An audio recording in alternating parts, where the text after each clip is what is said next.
tidak merugikan, malahan secara risiko ini dapat meminimalisir juga gitu kan, dapat terkontrol juga, sehingga itu mulai teman-teman dari SIG lebih aktif juga membangun gitu kan visi misinya dan membangun juga konten-kontennya agar mudah dicerna ya ataupun ditonton oleh generasi milenial, dan selanjutnya mengadakan program-program yang mengasihkan ke depannya gitu. Ya, salah satunya itu sih tujuannya untuk meningkatkan literasi dan inklusi juga, dan selainnya juga ya agar menyelamatkan juga Mas Arif kebutuhan investasi ke depannya.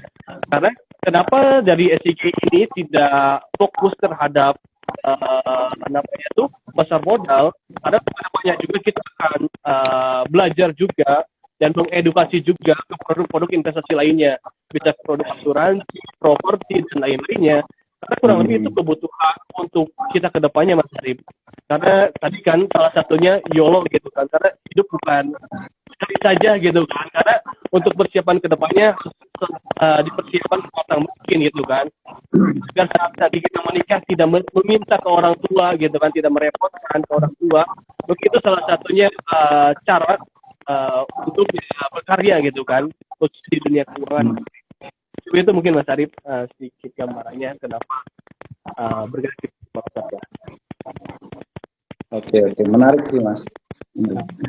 Iya, karena memang jarang sekali ya, masih bisa dihitung lah ya. Memang yang untuk pasar modal, komunitas pasar modal banyak yang concern ke syariah yang masih bisa dihitung gitu ya.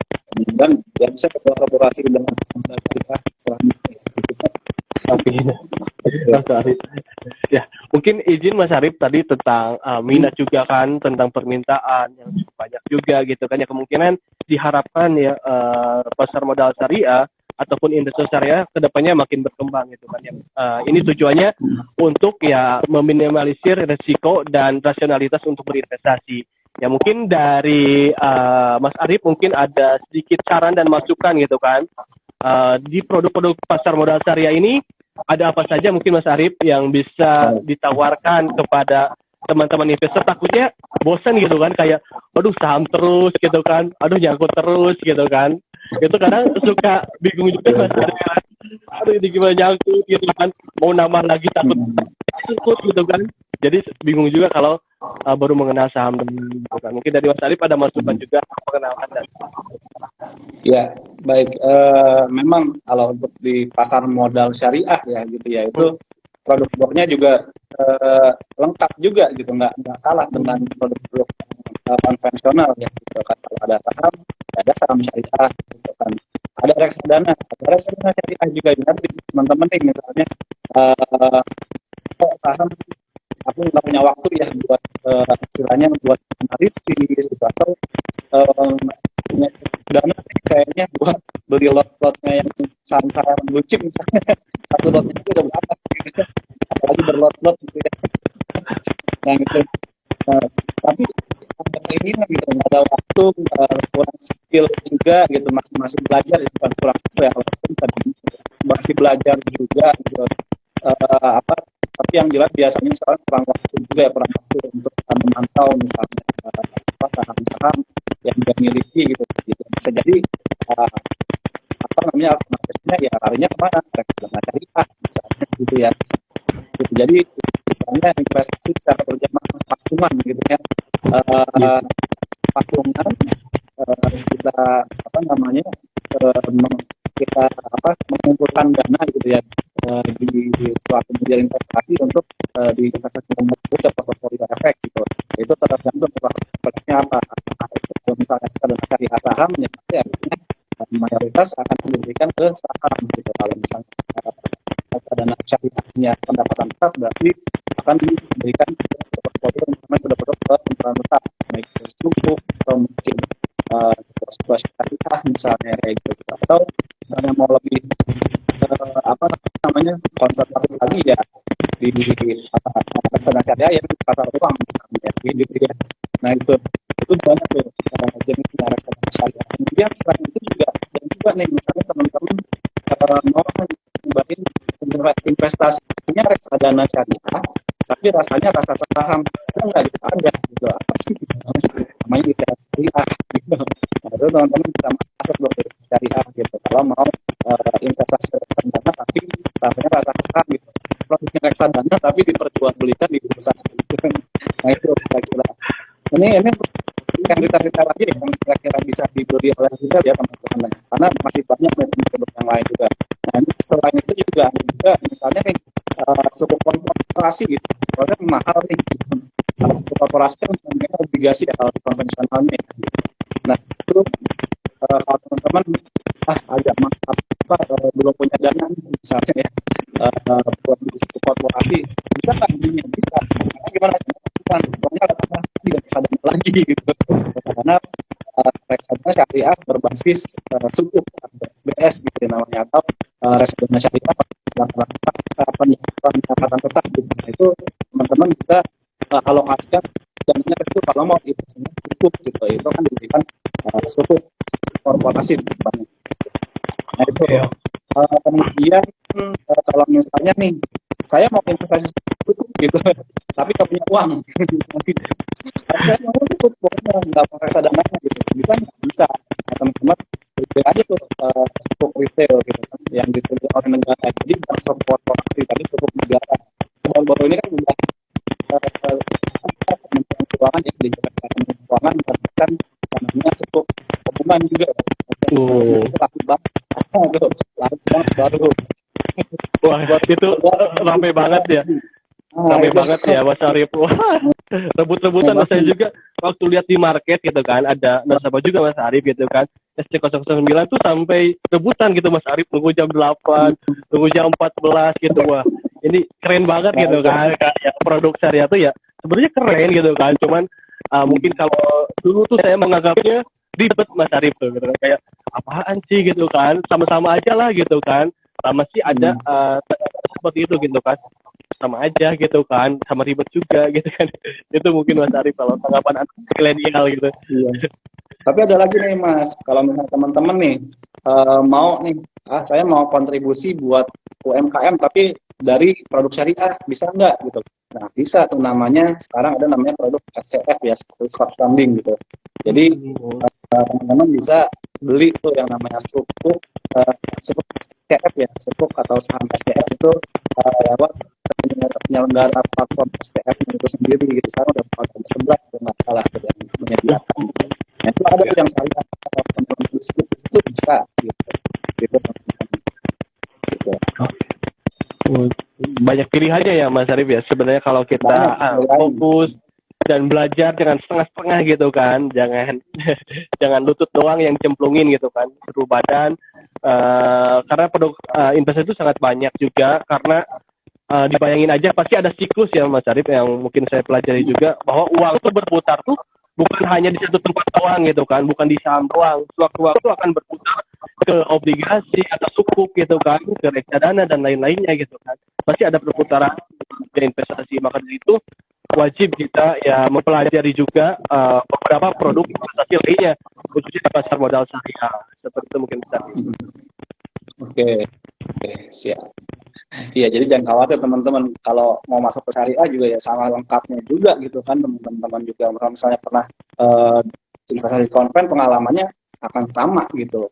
Jadi ya nggak ada yang berkurang lah istilahnya. Bahkan lebih berkah lah istilahnya. Insya Allah ya kalau di syariah ya. Betul, lebih berkah.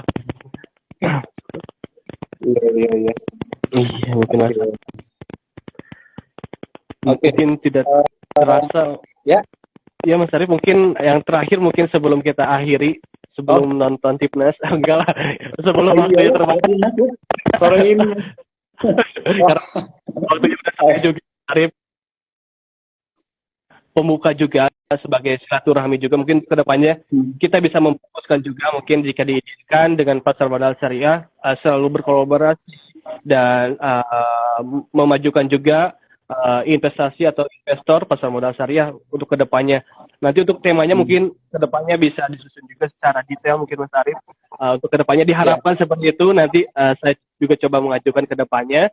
Dan mungkin untuk yang terakhir di sini juga ada tips-tips mungkin Mas Arif. Mungkin Mas Arif sudah lama juga terjun berinvestasi di pasar modal syariah. Mungkin bisa sharing juga mungkin versi Mas Arif tentang cara asik investasi di pasar modal syariah, Mas Arif. Mungkin barangkali ada Oke. tipsnya biar asik gitu. Iya, biar asik ya. Biar asik biasanya gini-gini, teman-teman biasanya gini. Biar asik itu paling pertanyaannya gini, Mas, yang paling banyak ya Mas ya, pertanyaan yang sering apa namanya, yang sering ditanyakan gitu ya, Mas. Kira-kira instrumen apa sih yang paling bagus gitu ya di pasar modal syariah gitu ya. Kadang-kadang gitu tuh pertanyaannya tuh. Nah, ini teman-teman nih. Jadi biar investasinya makin asik gitu ya. Pertama gini, yang namanya produk di pasar modal gitu ya. Itu sudah didesain sedemikian rupa itu sesuai dengan yang namanya tujuan keuangan dan profil resiko kita gitu ya. Jadi biar teman-teman investasinya asik gitu dan mendapatkan hasil yang terbaik gitu ya. Nah itu adalah instrumen investasi yang pertama sesuai dengan tujuan keuangan teman-teman gitu. Dan yang kedua juga sesuai dengan profil resiko teman-teman juga gitu. Nah itu jadi ketika teman-teman mau mulai berinvestasi di suatu instrumen gitu. Nah itu dilihat dulu kira-kira ini sesuai nggak nih dengan tujuan keuangan saya gitu ya. Apakah nanti misalnya nih saya punya uang misalnya ya, atau Mas Marsalah gitu kan punya dana 100 juta buat apa? Buat modal nikah gitu kan. Nah, nikahnya kapan? 1 tahun lagi lah paling enggak ya, kurang dari 1 tahun lah gitu kan. Mau saya investasiin dulu nih Mas, mau investasi di mana Mas? Di saham, kira-kira cocok nggak tuh dengan tujuan keuangan gitu. 100 juta taruh di saham, cuman buat dalam waktu 1 tahun gitu. Dan itu diinvestasikan gitu. Nah, itu kan jadinya apa ya, nggak cocok gitu ya, nggak asik jadinya tuh nanti hasilnya. Nah itu yang tadinya mau jual jadinya buntung gitu. Gitu. Nah, itu karena sesuai ya, bukan karena bukan karena spekulasi, bukan ya, tapi memang teman-teman artinya nggak sesuai meletakkan dana teman-teman untuk tujuan keuangan teman-teman gitu. Kalau misalnya mau taruhnya di saham ya harusnya yang jangka panjang gitu, misalnya paling nggak 5 tahun lebih lah gitu ya gitu. Jadi kelihatan tuh hasilnya gitu. Tapi kalau misalnya cuma 1 tahun ya taruh aja di reksadana misalnya, yang reksadana pasar uang, nah, itu lebih menguntungkan gitu. Jadi belum tentu nih yang namanya produk lebih menguntungkan loh daripada reksadana, ya belum tentu gitu.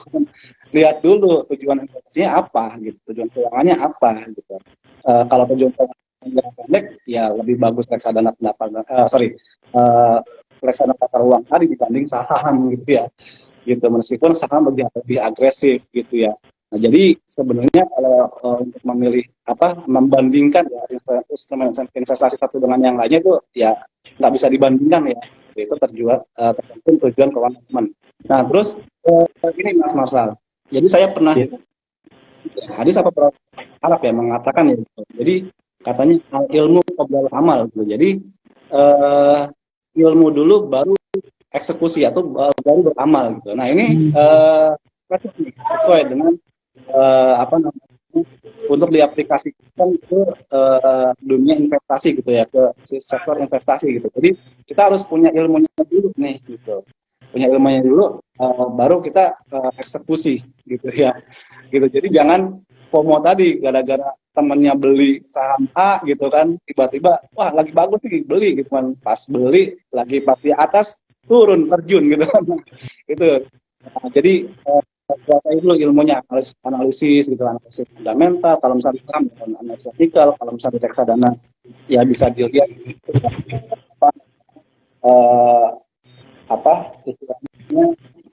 analisa sendiri gitu. Nah kemudian apakah ilmu cukup gitu? Enggak.